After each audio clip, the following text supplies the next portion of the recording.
God's life. I love this. It's 1 Peter chapter 2 verse 10, continuation. He said, which in time past were not a people. He said, before we are not a people, but are now a people of God. He had obtained mercy, but now have obtained, which have not obtained mercy, but now have obtained mercy. Hebrews chapter 13 verse 15 also tells us about praise. He said, by him therefore, let us offer the sacrifice of praise to God. Continually, not sometimes. That's why praise has to be taken from church. We have to take it into our cars. We have to take it to our homes. We have to take it into our room. We have to take it to the toilet. We have to take it to the office. Praise is continually. That's what he eats. That's what can tickle God. That's what he loves. More than prayer. Because we have turned God to a prayer bank. No, that's not it. It's to praise him first. Amen. And many of us will now see the reason why at times it seems as if all the things we read, all the things we hear don't work is because there is no connection. The connection between us and God is praise. He works with faith, he works with everything. He works with prayer, everything. Philippians 4 says, be careful not in everything with prayer, with thanks. He works with everything. Everything spiritual works with praise.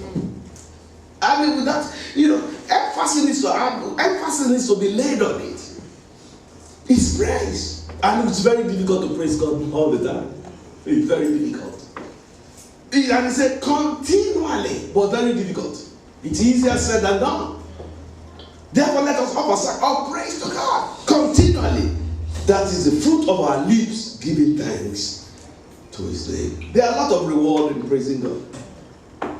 But we praise God to bring down his glory. It's very difficult at times. Not all. At times we don't feel like praising him. But we got to train our spirit to praise him continually. At times the things around us don't just encourage us to praise him. But we just have to train our spirit man to praise him continually. It brings down the glory. That's why a church that does not have a powerful praise team cannot enjoy the glorious presence of God. It brings down God's glory. Healings flows there. Prophecy flows there. Blessings flow there. Anything happens when praise is given to God. In 2 Chronicles chapter 5 verse 13, he said, it came to pass as the trumpeters and singers was one to make one sound, to be heard in praising and thanking the Lord. And when they lifted up their voice with the trumpet and cymbals and instrument of music, and praised the Lord, saying, for his good, for his mercies endure forever.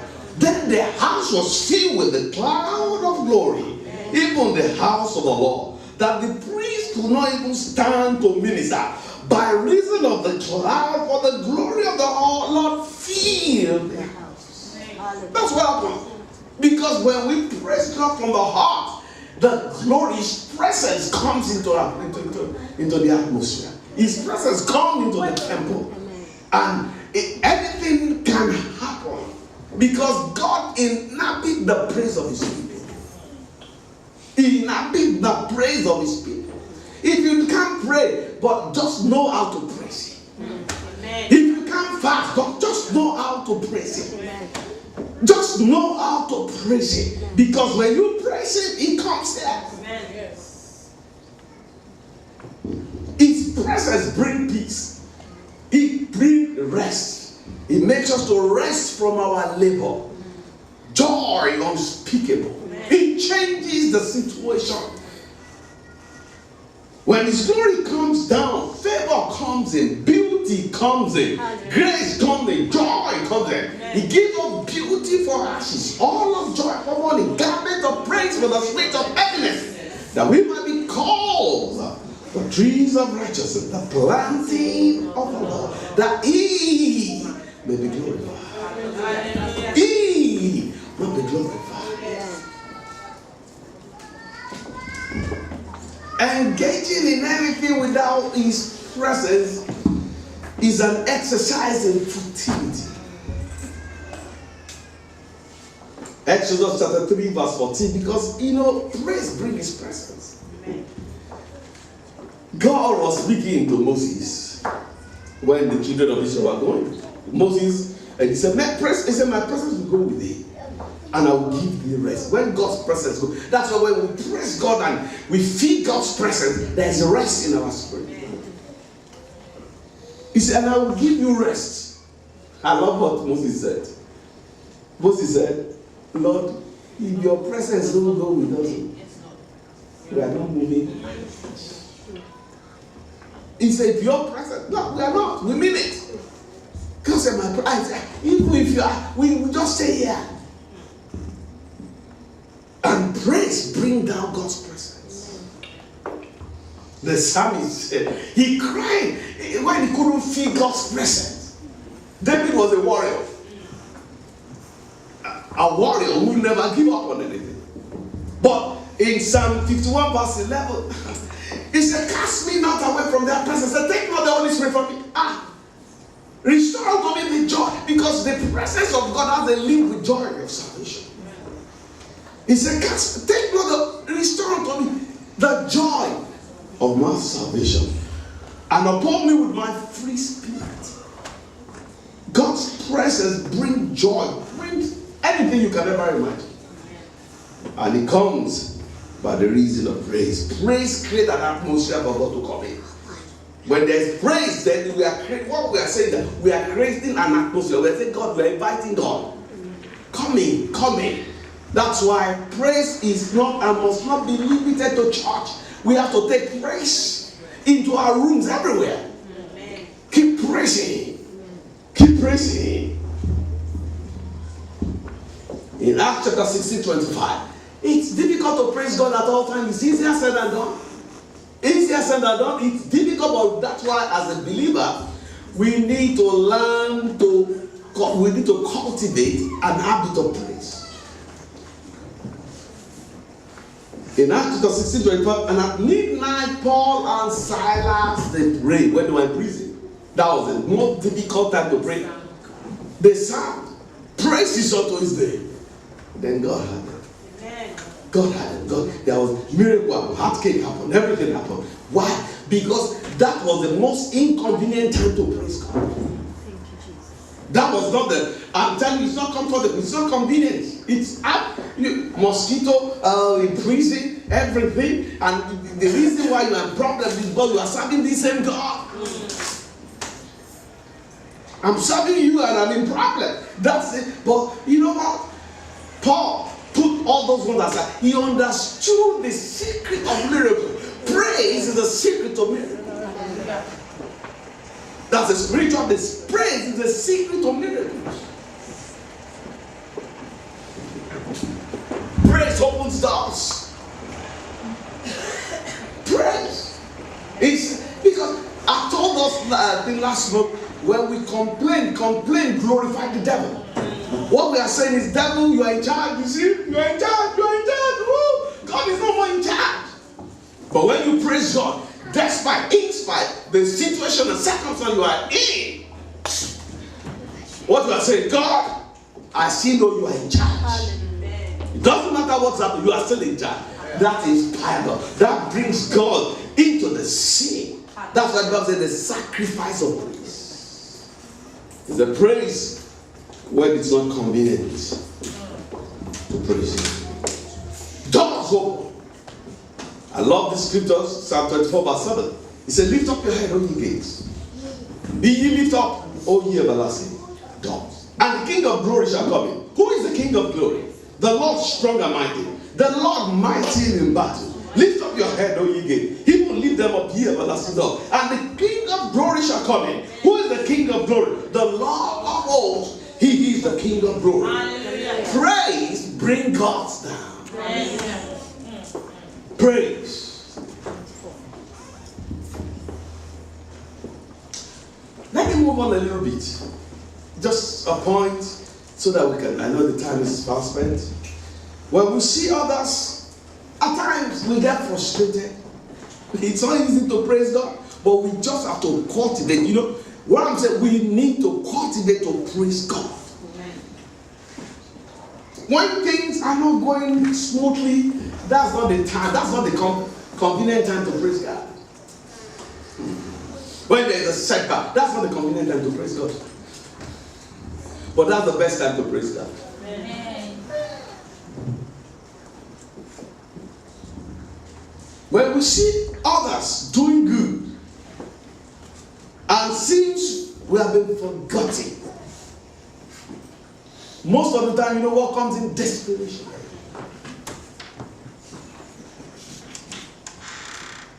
Desperation.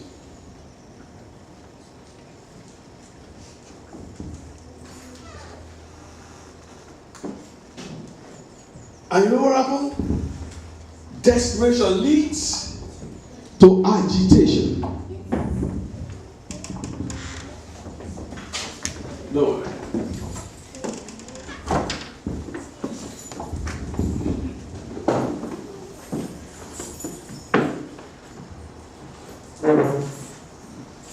When we see others doing good and it seems as if we have been forgotten, then desperation comes in. And you know what desperation does? It causes bitterness. It causes hate. It causes helplessness, hopelessness. It causes anger. When you are desperate for something, you lost control. You are no more in control. God, I'm a child of God. I've been serving you. Look at this brother. Look at this sister. What? He wasn't even born again. I pray, I fast. What? That's desperation. And that situation does not encourage praise. It's a time you start pitying yourself, pitying party. And that's why jealousy at times coming. That's why grief coming, bitterness coming, resentment comes in. All those things combine together. And unfortunately, most prayer are founded unknowingly on all these vices. Unknowingly. And such attitude puts God off. God doesn't like anything that comes out of desperation. God doesn't. It puts God off.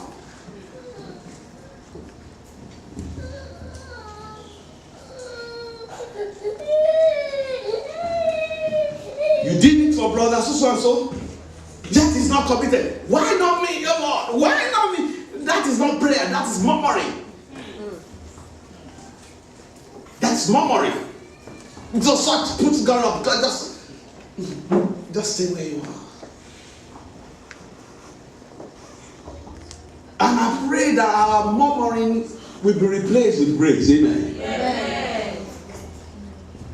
Because when you praise God, you praise God for whosoever. You praise God for my brother, you praise God for my sister, you praise God, you just give that. You know what happens? When you start praising God, the sting of bitterness starts going on. Amen. The sting of jealousy starts going on. Amen. The sting of resentment starts going on. Amen. You can't praise and still live in resentment. You can't. You can't. Because joy unspeakable comes in. Joy unspeakable shows up. Praising God leads to the freedom of the Spirit. Amen. Ephesians chapter 1, Paul speaking verses. He says, cease not to give thanks for you, making mention of you in my prayer. We need to learn to give thanks. So that the sting of bitterness, the sting of resentment, the sting of hopelessness, the sting of helplessness, the sting of murmuring, the sting of anger, the sting of desperation just go off. Amen.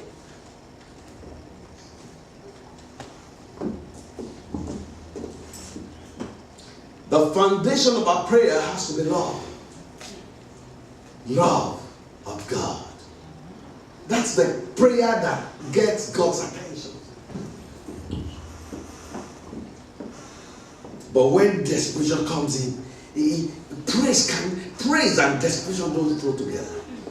They don't. In James chapter 4 verse 2, he said, you lost and have not, you kill and desire to have and cannot obtain. You fight war, yet you have not, because you ask not. He said, you ask and receive not, because you ask and miss, that you may consume upon your loss. You know, when loss, desperation, I must have it, it becomes a matter of life and death. God is on it.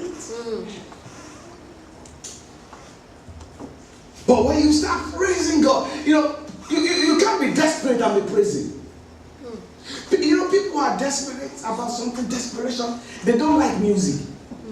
Well, what? Stop that music. What? Oh, you are singing? Huh? This is not time to sing. Oh, this is a serious business. Desperation. You are agitated. This is agitated. No, forget about God now. Desperation doesn't encourage praise. Desperation, you know what? It encourages pity. But my situation is so different from other people. My case, so I don't know. Another thing, desperation does is this conspiracy theories. There's somebody demon. There are demons. But I think Christians should not be too negative. We should be more positive. Amen. The grace of God is able to destroy every demon. Amen. We should be forward-looking, positive-oriented, more on the positive side. Amen. Greater is he that's in me than he that's in the world. Yes. So even there are witches, because the power of God is in me, no witch can come down there. Positive. Praise gives you insight. It gives you revelation. Vision on how to achieve what you want to achieve. Because when you start praising God in that difficult situation, you start seeing God showing you the way out of what you have been doing the wrong way. Start doing it in this way. Revelation starts coming in. Because praise and revelation comes together. Amen. David the psalmist, the Bible says he praised God 7 times a day. He was too focused on God, praising God, that he didn't bother trying to struggle with Saul about the throne, despite the fact that the prophecy has been given, he will be king. He was satisfied, not complacent, because he knew God is in charge. So when Saul was pursuing David, because praise, you know what praise does? Praise gives us immunity against resentment, anger. It's there. All those problems are there, but you are immune to it. Because you are drunk with praise. He said, do not be drunk with pride. Singing yourself. You are drunk with praise. So you are immune to all those challenges. They are there.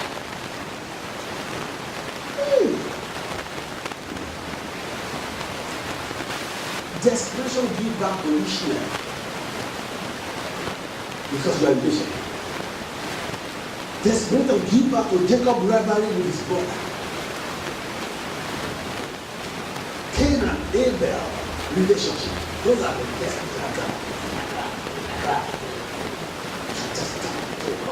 Oh my God, if I don't do it, I'll do it. But when you start praising, your vision starts showing. When you start praising God, you start having wisdom beyond the human comprehension. You start saying it. Your dreams change. Everything about you change. Your outlook to life change. Because you become more positive oriented. You are not seeing demon in everything. Can I hear you? when they want to drink water, they will see demon there. If they want to see, that, they will see demon there. Everything they will see demon there. If somebody talk to them, they will see demon there. If somebody give them a talk, so in their sleep they see demon there. Because they are negative.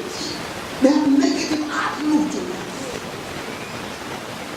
But praise break you loose. Hallelujah. Make you positive. Make you see things in a different light.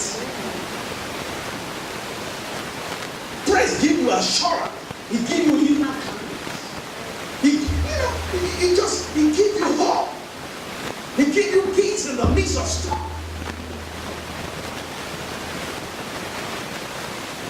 Psalm 34 verse 1 says, "Oh, bless the Lord at all times." Not sometimes, at all times. His praise shall continually be in my mouth. Hey. Continually, not sometimes, continually. Yeah, because that's where miracle comes. That's where change comes. That's where wisdom comes. That's where insight comes, calmness comes, peace comes, joy comes, everything comes, favor comes. Let somebody receive the spirit of praise here. Yeah. In the mighty name of Jesus. Amen. We will replace mourning with praise. Amen. In the name of Jesus. Amen. When things happen, all things work together for good for them who love God. We are no more going to be downcast as from today. Amen. In the name of Jesus. Amen. I'm not saying challenges are not going to come, but you are going to overcome challenges. Amen. Because you will be able to see God even in the problem. You see God.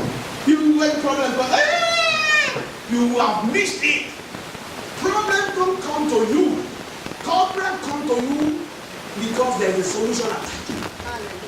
He knows it. God knows that there is going to be that problem, and He pushes it towards you so that you can use it to be a stepping stone in your business.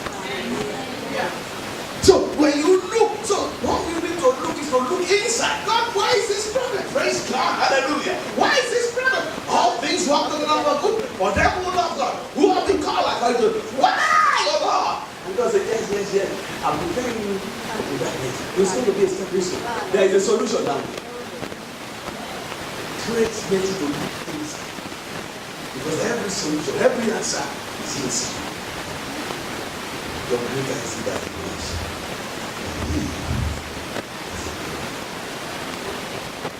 There is praise in every problem, and I pray every of your problem will turn to praise. Amen. But there is answer to every problem. You need to look inward to find it instead of becoming disillusioned. Take praise to get answer. Hallelujah. Hallelujah. The Bible tells me when there was who was stranded, over 5,000 people, no food, and Jesus said, we are hungry. Jesus said, what do you have? Okay, 5 loaves. Thank you, Jesus. Thank you, God. Thank you, God. And God said, okay, don't worry. He said, start distributing. In the midst of the problem, Lazarus died. Hey, he's dead. If you have been around, he would have died, though. We waited. Jesus said, Father,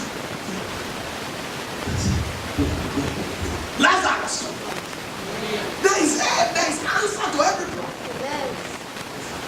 But most of the time we get, we lose our conclusion.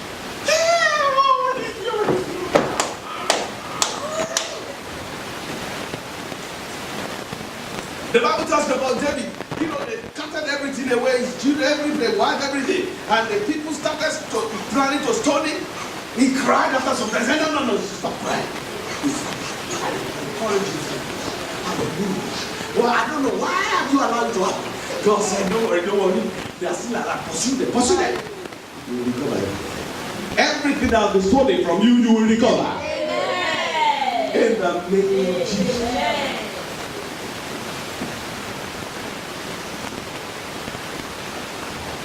Listen to me. One of the areas that the enemy has robbed us of is especially you have fasted. You have done everything. It is exactly what everything you fasted. That's where all this problem was setting this. Why? The day they lay hands on you, That's when problem all over the world comes. He didn't come last week. Why this week that they prayed for you? Nothing happened until you started fasting. Then the health set loose. Wow! I can't understand.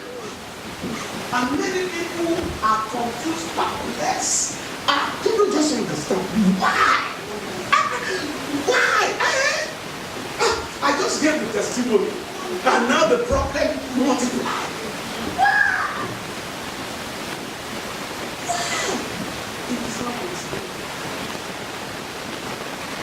The enemy meant it for evil, or God meant it for good. You know what? I'll give them a show to answer that. I was a time I was in a follow graphic one video. It's some properties. There were so many interests. 1,000, 100,000, no, 250,000, 180,000, 200,000, 250,000. So somebody will bid for 3, 4, 5 times on the same property just to get it. And there's some property nobody will. 20,000 going, about going, one more time. Okay, one more time. Do you know the reason? Because the one that attracted a lot of traffic, a lot of interest, it means as the one that nobody cares about their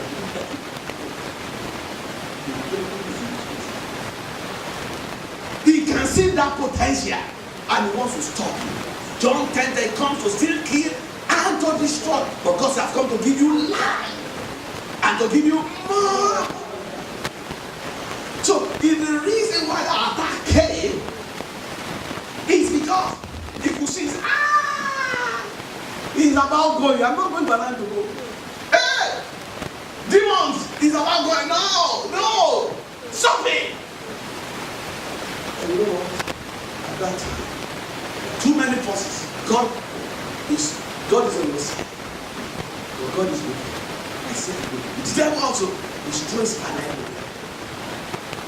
Are you going to murmur? And when you start murmuring, you're keeping Christian. You know, the Bible says, and God, I said, we destroy all of them. Because of murmuring. The children of Israel didn't get to the promised land. Why? With murmuring. Did they have problem? Yes. They have problem. Not a problem. No water, no food, Amalaka, everywhere. But God selected them to trust. You have seen my miracles. I parted the Red Sea for you. You see my miracle. I killed the children, the firstborn of the Egyptians. Just for you. You should trust me. Trust me. I am more than conqueror. Trust me. I've done more than I sent my son to you. Can't you trust me? Can't you trust me? God is with you. Let me see. There will say yes. Trust me. Because anytime you are murmuring, he's happy. He's happy. That you know that you are saying, yeah, that's it. And most of the people never fail them. Because all the look at what God says, they are going to stop you.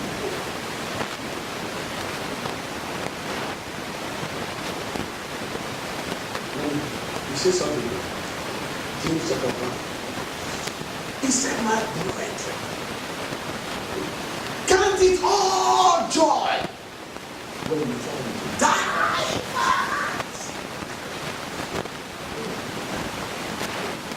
Count it all. Because there's something in there for you. Don't be deceived. Don't allow the devil to sidetrack you. Count it all when you knowing that the trying of the faith working there is something in there. Praise.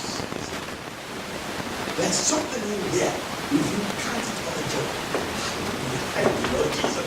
Oh, I'm closer to the redemption than before. I know things about happening right now. I know it's going to change right now. I know it's going to be sudden.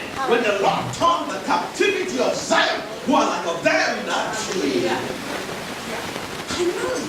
It's a sign that God is about getting to the promised land. When the children of Israel were about 30 years, and when they were about getting to the promised land, that was when they said, let us go back. Because the devil defeated. Let everybody say, count it all done. Let's say it loud and clear. Let's sing as if we mean it. When you fall, you die. Going down. The Christian about the lady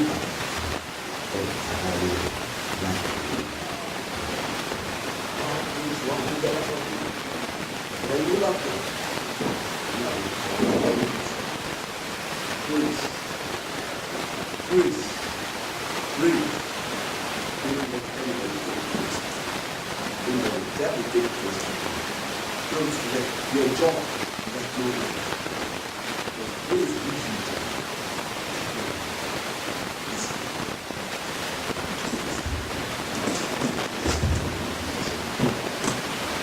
Never again will the devil sidetrack. Never again will you lose your blessing. You have tried all this while to get to where you are, and now God is about delivering you. That